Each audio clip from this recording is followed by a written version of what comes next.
देखिए, आज लगभग हमारा जो मोर्चा दिल्ली आंदोलन 2 है, उसको चलते हुए 299 दिन हो गए। कल इसका 300 दिन हो जाएगा। और जो हमारा खनौरी बॉर्डर पर जगजीत सिंह डल्लेवाल जी अमर अनशन जो है वो 12वें दिन में दाखिल हो जाएगा। अभी इसीलिए हम लोग जब इस तरह का निर्दयी पुनः केंद्र की मोदी सरकार दिखाती है, जो जुल्म करती है देश के निहत्थे और किसान और खेत मजदूर के ऊपर, तो फिर अपनी रिकवरी के लिए भी हमें समय चाहिए होता है। तो अभी 20 किसानों की जख्मी होने की पुष्टि हो गई है। अभी डिटेल और आएगी, सबसे मिल रहे हैं। कल जो घटना हुई उसमें, हाँ, उसमें लगभग 20 किसान जख्मी हैं और जो 8 थे वो तो उधर अभी हॉस्पिटल में ही 14 किसान गए हैं। अभी शायद आज सबको छुट्टी मिल जाए या ना मिले, अभी देखते हैं। 2 गंभीर थे, एक को पटियाला रेफर किया गया था। तो ये अभी स्थिति है। और अभी भी किसान जब होता है जो उसको घायल भी हो जाए, कुछ नॉर्मल चोट लग जाए, तो वो फिर भी उसकी परवाह नहीं करता। तो आज सबको मिलकर सबसे बात कर और भी घायलों की जो सूची है वो बढ़ सकती है, जो अभी तक जो हम देख रहे हैं। दूसरा, जो सरकार केंद्र सरकार है उसका बातचीत करने का इरादा बिल्कुल नहीं है। उनकी ओर से कुछ भी पॉजिटिव या किसान मजदूर से वार्ता कर बात को बैठकर निपटाने का भी कोई कार्यक्रम हमें नजर नहीं आ रहा।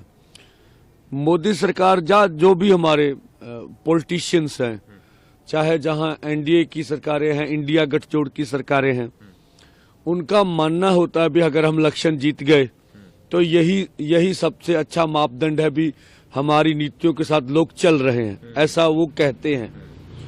अब चाहे इंडिया गठजोड़ की सरकारें हों, चाहे मोदी सरकार की गठजोड़ की सरकारें हों, हम देख रहे हैं किसान मजदूर किसी की सरकार में भी खुश नहीं है। सभी सरकारों में समस्याएं हैं। अब पंजाब वाले बोले तो पंजाब की सरकार से भी लोग खुश नहीं हैं। तो हम देखते हैं। और देखिए, जो भाजपा के प्रवक्ता लगतर पंजाब भाजपा हो या केंद्र की भाजपा हो, लगातार ये टीवी चैनलों पर बोल रहे हैं कि सुप्रीम कोर्ट ने कमेटी बनाई। कौन सी कमेटी भाई? एक पहले आंदोलन में कमेटी बनाई, उनका आज तक कुछ अता पता नहीं है। वो आईटीआई के तहत भी उसकी रिपोर्ट मांगेगी, उस रिपोर्ट में है क्या उसका भी नहीं अभी तक ज्ञात है। उसमें कुछ लिखा क्या नहीं लिखा। जो दूसरी दिल्ली आंदोलन 2 में रोड के बाद वो बनी थी कमेटी, उसने रिपोर्ट सबमिट कर दी। भाई रिपोर्ट तो दे दी सुप्रीम कोर्ट में। अब तो ये कमेटियों के नाम पर अब कब तक देश को भ्रमित करेंगे, देश को, किसान मजदूर को। हम ये कहना चाहते हैं कि आपका तो doctor M S Swaminathan commission था, उनकी रिपोर्ट आ गई। आप उच्चतम न्यायालय में आपने हल्फनामा दे दिया फिर हम C-250 के अनुसार फसलों के दाम नहीं दे सकते। और फिर पता नहीं भाजपा किस मुंह से कहती है भी हमने C-250 के अनुसार फसलों के दाम दिए। A+FL के आप जो दाम दे रहे हैं उसमें भी हो सकता है हमें आपत्ति हो, जो कह रहे हैं आप CACP के अनुसार। तो देश के किसान मजदूर की हालत अच्छी नहीं है।